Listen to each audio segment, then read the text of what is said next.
Recently, I spent a week training like a professional sim racer, and in this video I'm going to tell you guys 3 of the biggest things I learned over the week.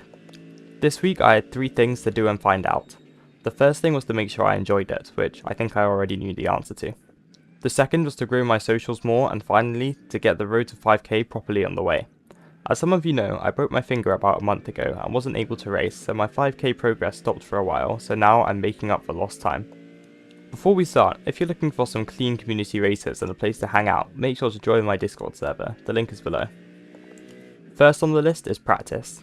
Now I always practice for races, but this time I spent more time practicing fuel saving to help in the races, and also just trying to find those last few temps compared to the top drivers. Looking back, I think I should have spent a bit more time practicing quali before the week started, especially due to the circumstances in these races, which I'll explain in a second. My race pace is generally much better than my quali pace, which means I usually qualify at a couple positions back and then make it up within the first few laps. Generally, this is fine. However, at Road America, the slipstream was super important and you could easily gain 3 or 4 tenths a lap by sticking close to the car ahead, as long as you could manage your tyres. This meant I was qualifying around P6, but by the time I'd gotten up towards the podium places, I was out of slipstream and couldn't catch up. I would either end up being gapped by the cars ahead or having to defend for the cars behind.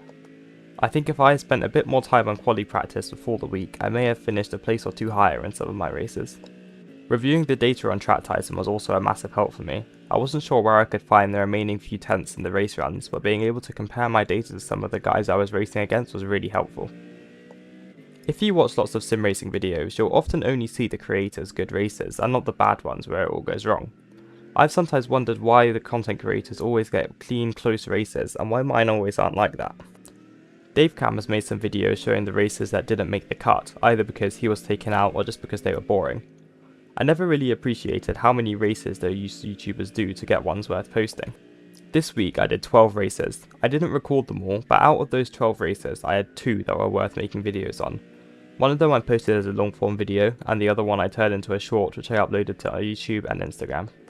The other races were either me driving around on my own for 45 minutes, or I got taken out, but I did turn some of the ones that went wrong into a short. But it's definitely a lot harder to get sim racing content than other games. While in games like Minecraft, Fortnite or Rocket League, you can get content from every game, whereas sim racing, you could go a whole week without any races to post.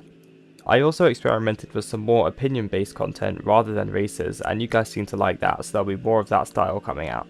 This definitely wasn't what I was expecting to put down, but it did really surprise me how hard it is to gain rating as your I rating gets higher. When I was 3k I rating, if I was taken out, I could easily gain all that rating back in my next race. However, now that I'm mid 4Ks approaching 5, if I was taken out I would lose at least 85 I rating, and unless I've got an insane strength of field, I generally gain around 35 for a podium and 60 for a win in a good strength of field. This means staying out of trouble is now a big factor in races if I'm trying to gain rating. No more risky sends anymore, every move has to be planned and thought out, which I think I've gotten pretty good at recently. I've been able to visualise the lap and plan what I'm going to do to set up the overtake. This definitely doesn't automatically stop incidents from happening, but when you've got a plan on what you're going to do, there's a lot less hesitation and second thoughts while fighting, which are generally the things that leads to incidents. Those are the 3 biggest things I learned after the week. If you have any questions, let me know in the comments. Thanks for watching. Make sure to like, subscribe, join the Discord, and I'll see you in the next one.